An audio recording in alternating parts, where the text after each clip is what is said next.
This is the Cyprus News Digest with Rosie Haralambous.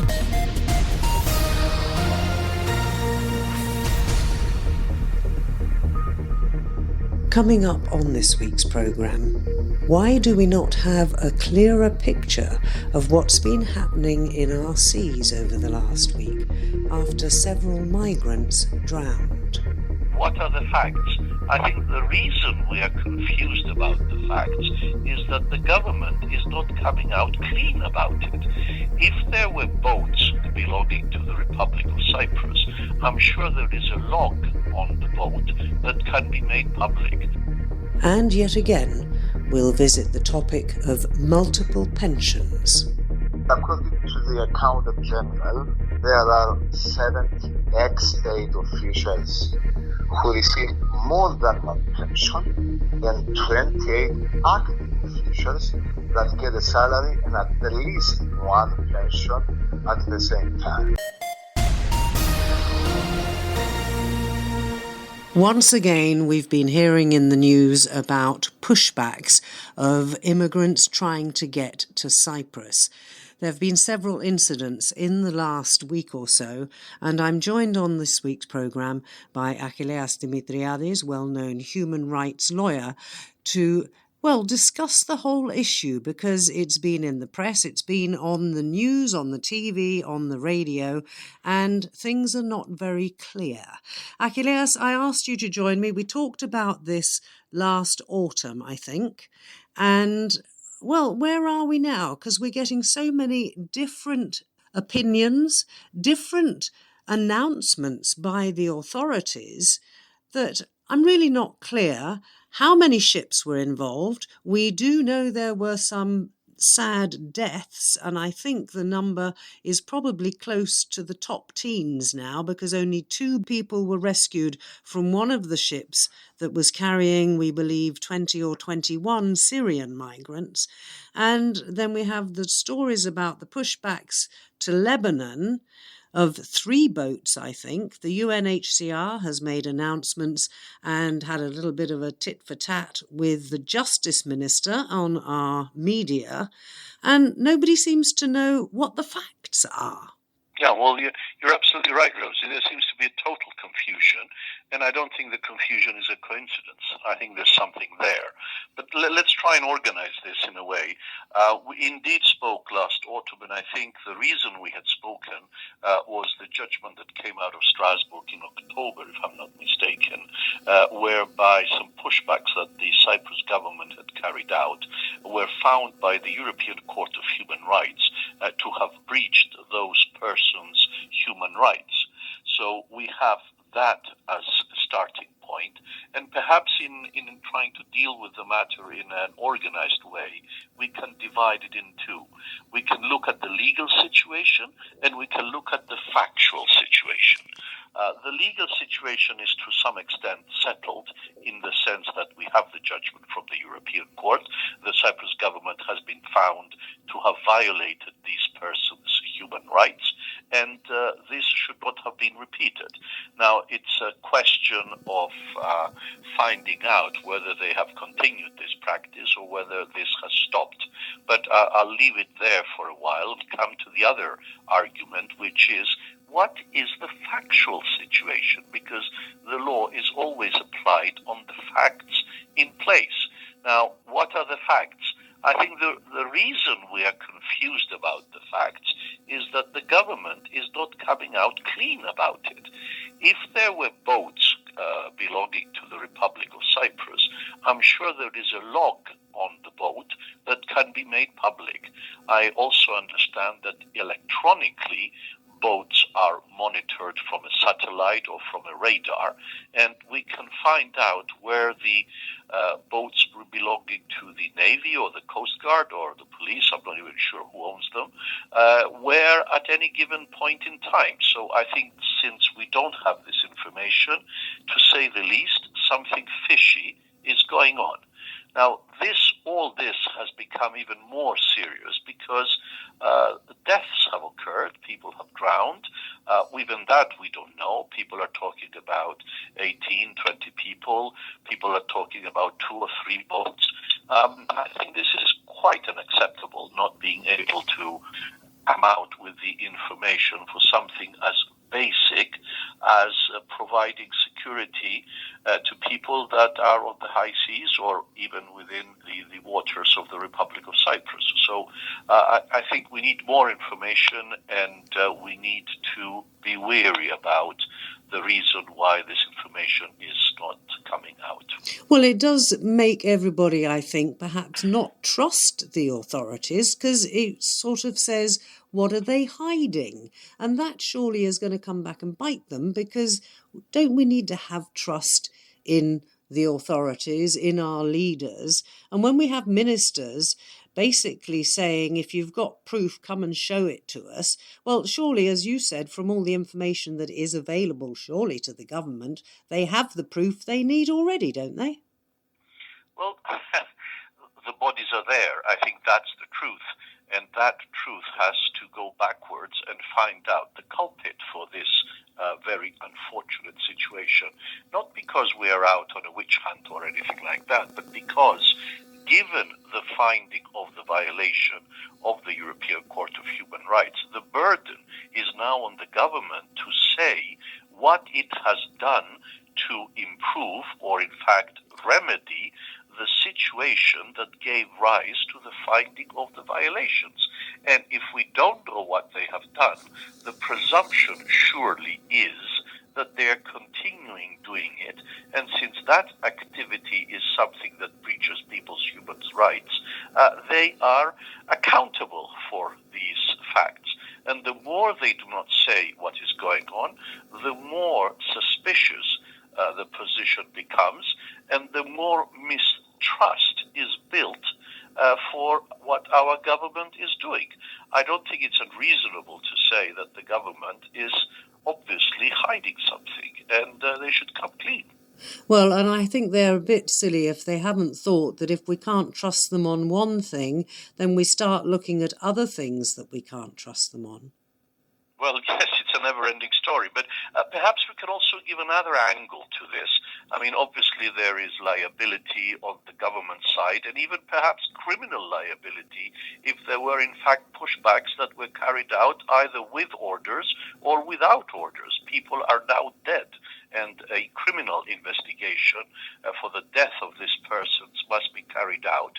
UNHCR has already come out with their view on the matter. The Cyprus government should also reply to that. But there is also a structural problem that one has to bear in mind, and that is the role of the Office of the Attorney General.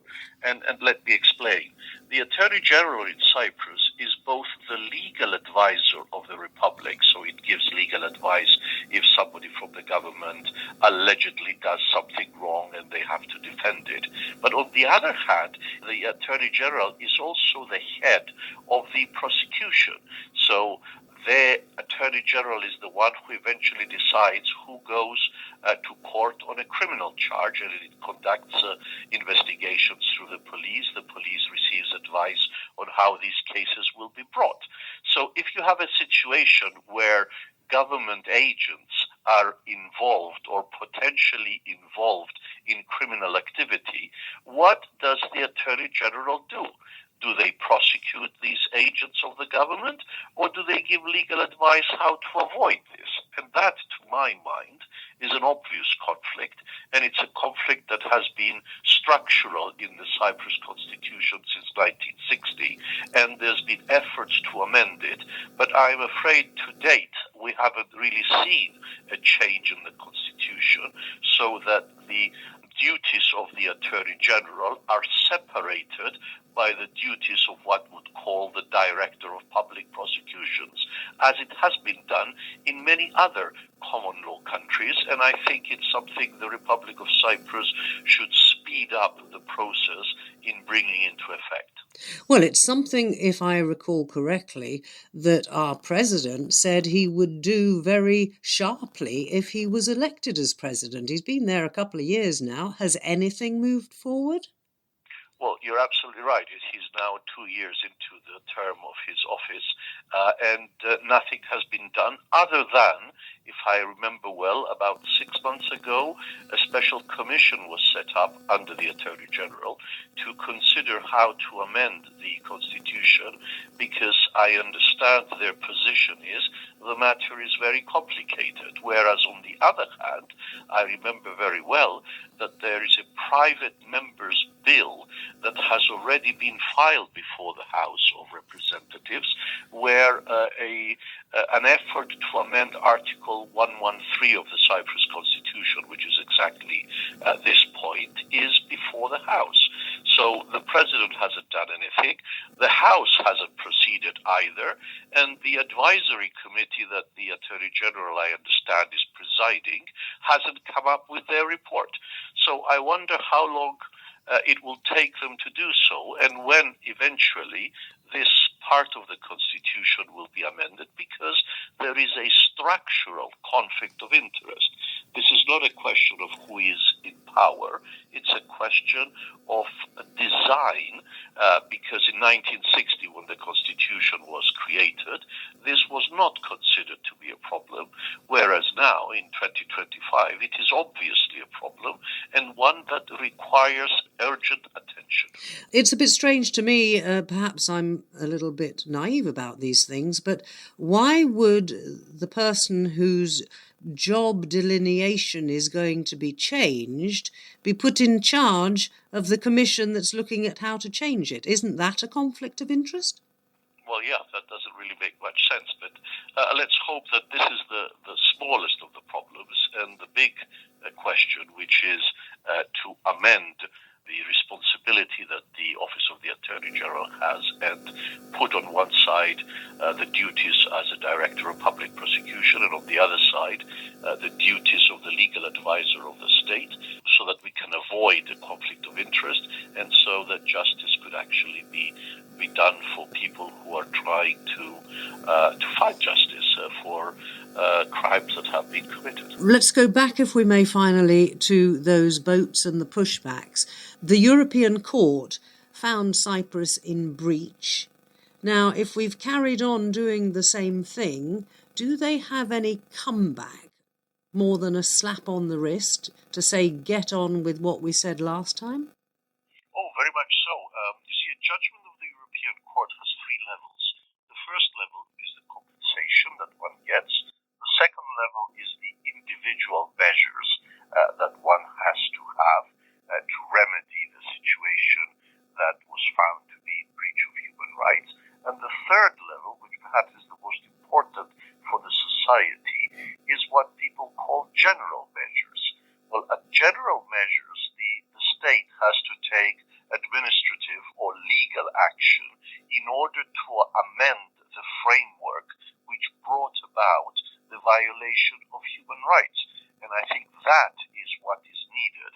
And given that the finding of the violation was last October, the government must actually move very quickly to get their act together, because as we can see, people are dying, and that is not on. I mean, that should not be allowed to continue.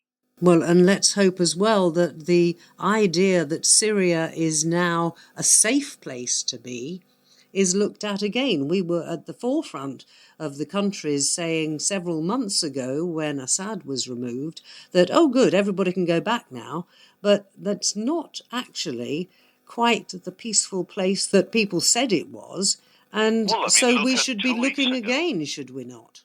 Oh yeah, look at 2 weeks ago. I mean, a lot of people were killed, and this notion of pushback is something that has to be dealt with, both because the judgment of the European Court says so, but also because politics on the ground have brought about changes. And don't forget those poor asylum seekers in the summer who were pushed back into the buffer zone and were not allowed to apply for asylum, even though actually in the end they were taken in by the government and processed according to the law and the international conventions Cyprus has contracted to abide by.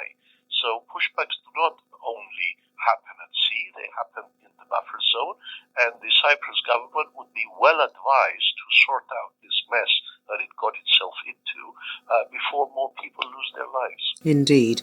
Achilleas Dimitriades, human rights lawyer, many thanks once again for joining me on the programme. Thank you. This is the Cyprus News Digest with Rosie Haralambous. The biggest achievement of Crime Stoppers has been the ability of the public to be able to give information about crime anonymously. There's no way I could have kept prostituting without the drugs. There's no way I could have had my body used like a public toilet, because that's actually what prostitution is. And then the fourth series I started 3 days after I'd won the Oscar, so the whole of the Monarch of the Glen experience was all interplatted with the Gosford Park Oscar experience. I was working with Ronnie James Dio, and David was going to reform Whitesnake in 2003. Cyprus was chosen because Cyprus is a stable, peaceful and secure place. We have to really look closely. What are we doing with children? What are we doing with adolescents? And what are we doing with adults that can help them move into a more literate situation? The ones that I'm proudest of are the ones that were true discoveries, where we found something we didn't know existed. We're going to talk yet again on this week's programme about that thorny issue of multiple pensions. We're joined by one of our members of Parliament, Onufrios Koula. Onufrios, thanks for joining us. I know this is something you've been working on, I think, for quite some time. To begin, can you start by telling us what the current situation is? I mean, how many people, do we know how many people, are receiving more than one pension or receiving a government salary as well as a pension? Yes, we know that. Well, let me first say that we have this unacceptable and provocative phenomena for state officials, either elected or appointed. The first one is multiple pensions for ex-state officials, and the second one is the simultaneous payment of pensions and salaries to active officials. Well, according to the Accountant General, there are 70 ex-state officials who receive more than one pension and 28 active officials that get a salary and at least one pension at the same time. It's an awful drain, is it not, on the government coffers, apart from seemingly rather unfair on the rest of the population? Yes, it is, and we are trying to solve this. That's why we put so much effort for the last few months. Why do civil servants receive their pension when they're 60, when everyone else has to wait until they're 65? It seems very unfair. Yes, it is, but I think a clarification is needed here. We corrected this and raised the civil servants' retirement age from 60 to 65 a few years ago. But we didn't do so with all the state officials, let's say for MPs, ministers, mayors, and a few others. Now we have decided for those officials to raise the right for a pension to 65 as well. I hope that we will resolve this abnormality in the coming weeks, at least for the future officials. For the active officials, only gradually can be done, unfortunately. And what about the fact that efforts to correct this situation have, I think, in the past been unsuccessful, because the courts, when it's been challenged, have said that some of these issues are enshrined in our constitution. So why doesn't Parliament amend the constitution? First of all, you are right that there are constitutional obstacles that we were seeking ways to overcome, especially for those that have already secured certain pension rights. But I don't think that an amendment of the Constitution is the solution. Let me explain. The Constitution doesn't provide multiple pensions rights. Explicitly, it protects private property rights, which is good, which is something good for the people, and citizens' assets. It's the Supreme Court's decisions that treat pensions and salaries as property assets. In fact, pensions are equated with property rights. It's the decision of the court, the problem here. So in my opinion, there is nothing to change in the Constitution. We have to change the law in such a way that is constitutionally right. Is that possible to do? Because several people have tried unsuccessfully. Yes, I believe so. We have examined thoroughly the court's decisions, and we have legal opinions, and we are trying to resolve this problem in the right way. But, nobody is in a position to say 100% that something is constitutionally right. But I believe that we have a formula that can resolve the problem and stands in the court. And is it backed by all the members of Parliament? Because a lot of them are benefiting from these rules, aren't they? Again, I need to be absolutely honest with you and the public. We can't change secure pension rights for most of the existing officials and MPs. Under the proposed legislation, pension rights until 1st of July 2025 will be fully secure at the age of 60, let's say. While for servicing after that date, the additional benefits will become available 5 years later at the age of 65. So I remain optimistic. I expect that almost all of the MPs will vote in favor of the Finance Committee's proposals. Right. Now, the government, I think, has suggested that if they do away with second or third or fourth pensions, then somebody should get a lump sum gratuity instead. But that sounds to me like it's pretty much the same thing, just all in one go. Yes, more or less. In fact, what benefits you more depends on how many years you are expecting to live.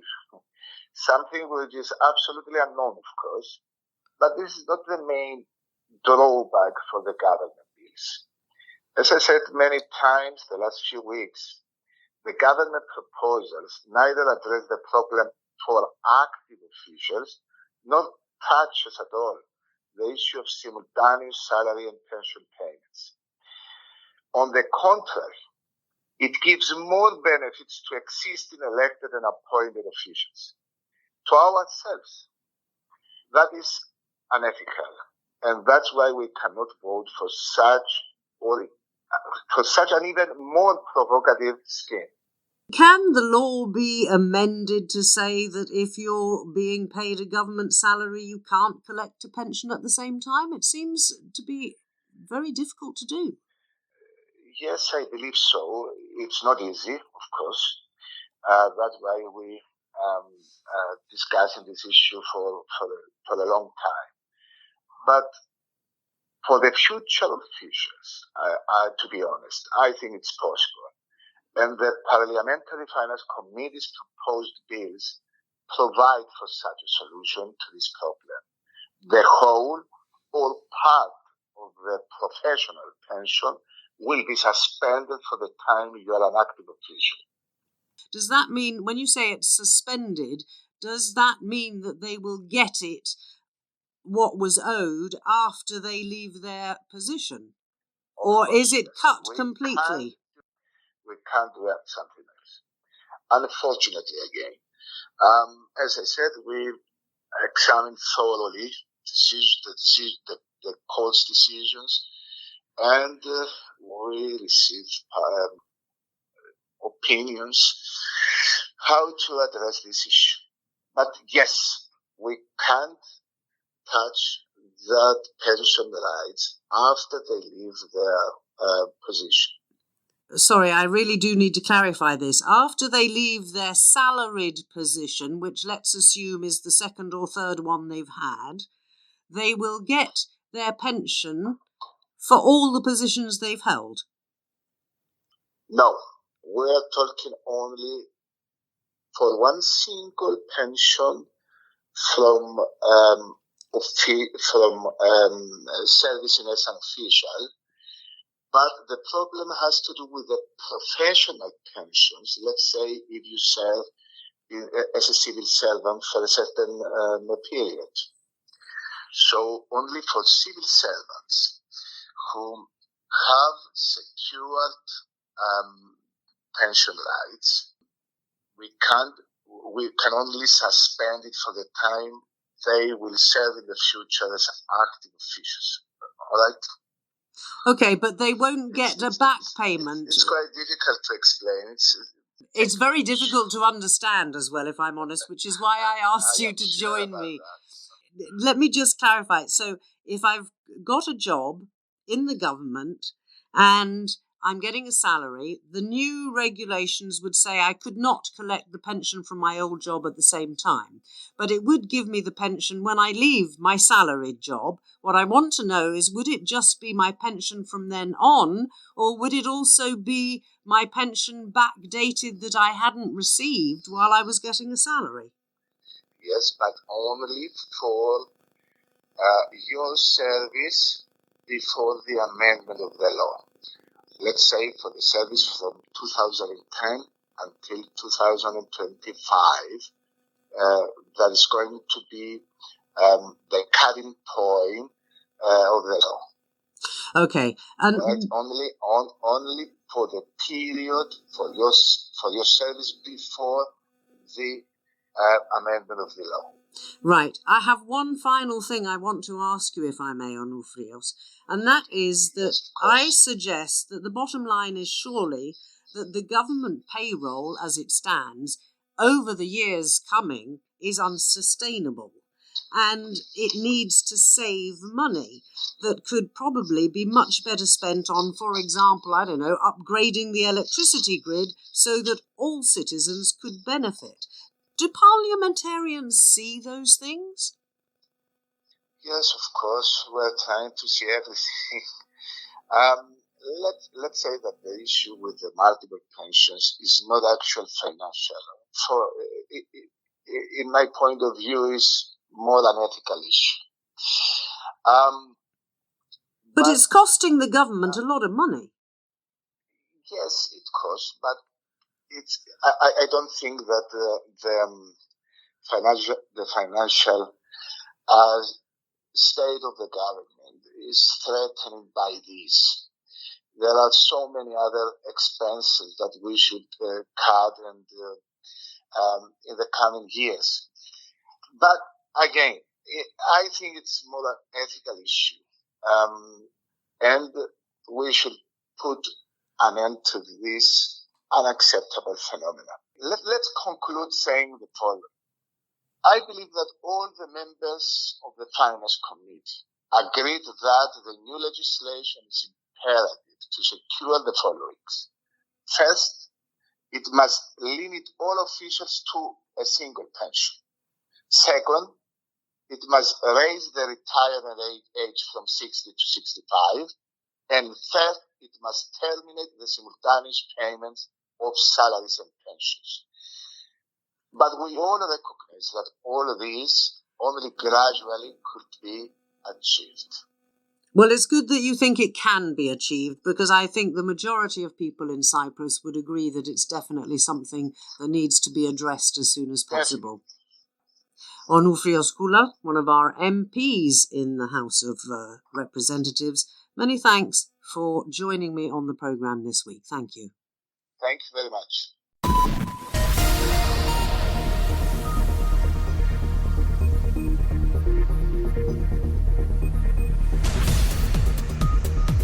Well, that about wraps up this edition of the Cyprus News Digest. Many thanks for your company. Hope you'll join me next week. Till we meet again, take care and God bless. Bye-bye now.